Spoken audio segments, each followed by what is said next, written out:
آپ کی دین و ملت پہ ہیں خدمتیں، آپ کو کیوں نہ بخشے خدا عظمتیں، آپ کا خوب بڑھتا رہے مرتبہ، مرحبا شکریہ شکریہ مرحبا۔ حافظ اکبر کی محنت کا ہے یہ صلہ، ایک معظم نگر میں مدرسہ کھلا، ان کی دعوت پہ لبیک سب نے کہا، مرحبا شکریہ شکریہ مرحبا، مرحبا شکریہ شکریہ مرحبا۔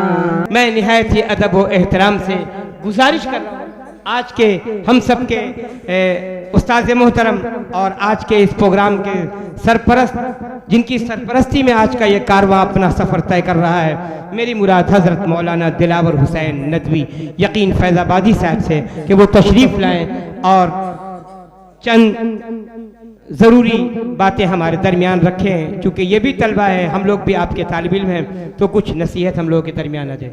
السلام علیکم ورحمۃ اللہ وبرکاتہ۔ جو طلبہ آج حفظ مکمل کر رہے ہیں ان کو مبارکباد پیش کرتا ہوں اور دعا کرتا ہوں کہ وہ اس کو محفوظ رکھیں اور اس پر قائم رہیں۔ میں چونکہ اس ادارے کا ایک فرد ہوں، ایک ذمہ دار ہوں، لہٰذا آنے والے مہمانوں کا استقبال کرنا یہ اور لوگوں کا بھی کام ہے، وہ کر لیں گے۔ اساتذہ کو، طلبہ کو ان کی کارکردگی پر مبارکباد دینا یہ بھی دوسرے لوگ کر لیں گے جن کے سامنے آئے گا۔ میرا تو کام یہ ہے کہ میں صرف ان نکات کو بیان کروں جس سے یہ ادارہ اور آگے بڑھے، مزید ترقی کرے اور استحکام پیدا ہو اور مضبوطی آئے۔ جس وقت میں اس ادارے سے وابستہ ہوا اس وقت شاید 11 بچے تھے، ایسے کچھ تعداد بہت کم تھی۔ تو اس وقت جو پلان بنایا گیا تھا وہ یہ کہ ہم 100 بچے سے زیادہ ہاسٹل میں نہیں رکھیں گے، بلکہ 50 بچوں کی گنجائش رکھی جائے گی جن کے قیام و طعام کا انتظام مدرسے کی جانب سے ہوگا۔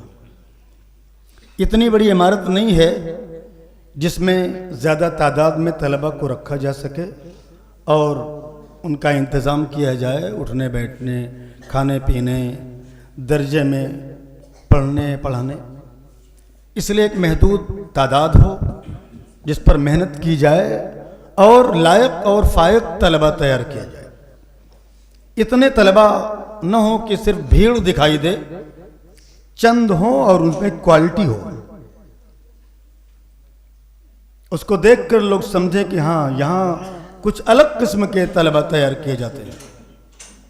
لہذا یہ شان اپنی برقرار رکھیے اور جو سبق دیا جاتا ہے بس اسے یاد کیجیے۔ جو استاد کہیں کل سنانا ہے بس وہ سنا دیجیے، آپ کا اتنا ہی کام ہے۔ جو آپ کے لیے منصوبہ تیار کیا گیا ہے، جو منزل طے کی گئی ہے، اس منزل پر آپ پہنچ جائیں گے۔ ایک آدمی کو بتا دیا جائے 4تھی منزل پر جانا ہے اور وہ یہیں سے پیر پھیلانا شروع کر 4تھی منزل پر پیر کیسے رکھیں گے؟ نہیں، آپ کو ایک زینے پر پیر رکھنا ہے، 4تھی منزل پر آپ پہنچ ہی جائیں گے۔ تو جو روزانہ کے اسباق دیے جاتے ہیں یہ اصل میں 4تھی منزل پر پہنچانے کا ایک زینہ ہے۔ آپ کو جو ہوم ورک دیا جائے وہ کل پورا کر کے لائیے۔ جو سبق دیا جائے اسے یاد کر کے لائیے، جو کاپی پر لکھنے کو دیا جائے اسے لکھ کے لائیے. بس یہی وہ زینہ ہے جو چوتھی منزل پہ پہنچائے گا. ورنہ چوتھی منزل کو دیکھتے رہیے اور اگلے زینے پر اپنے قدم نہ بڑھائیے تو آپ دیکھتے ہی رہیں گے بس. لہذا آپ کے لیے صرف یہ ہے کہ آپ کو آپ کے اساتذہ جو سبق دیں اسے دوسرے دن پورا کا پورا سنا دیجئے، لکھ کے دکھا دیجئے. بس یہ کامیابی کے لیے کافی ہے. جو منزل طے کی گئی ہے اس پر آپ پہنچ ہی جائیں گے. لوگوں کے آنے پر جس خوشی کا اور جس محبت کا اظہار حافظ اکبر صاحب کرتے ہیں وہ بے مثال ہے. اس سے ہم اتفاق رکھتے ہیں، ہونا چاہیے. لیکن اس کام میں کچھ اتنا وقت نہیں خرچ ہو جاتا جتنا خرچ نہیں ہونا چاہیے. اگر ہو جاتا ہو، احساس ہو تو اس میں کمی لانے کی ضرورت ہے. کہیں ایسا نہ ہو کہ ہم وقت کو ضائع کرنے والوں میں شمار ہو جائیں.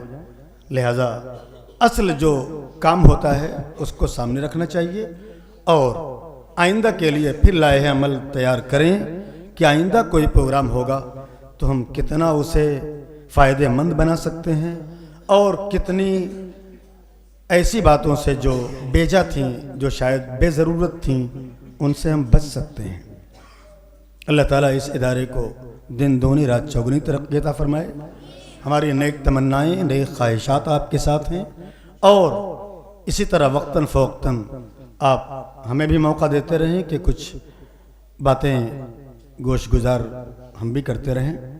حالانکہ یہ ہماری بدنصیبی ہے اور خود ہمارے اندر یہ کمی ہے کہ ہمیں اس ادارے کو جتنا وقت دینا چاہیے ہم نہیں دے پاتے. اللہ مجھے بھی توفیق دے کہ میں زیادہ سے زیادہ وقت دے سکوں اور آپ کو بھی توفیق دے کہ آپ اپنے مقصد میں پورے طور پر انہماک کے ساتھ لگ جائیں اور وہ منزل حاصل کر لیں جو آپ کے لیے آپ کے بڑوں نے سوچا ہے اور پلان بنایا ہے. وآخر دعوانا الحمدللہ.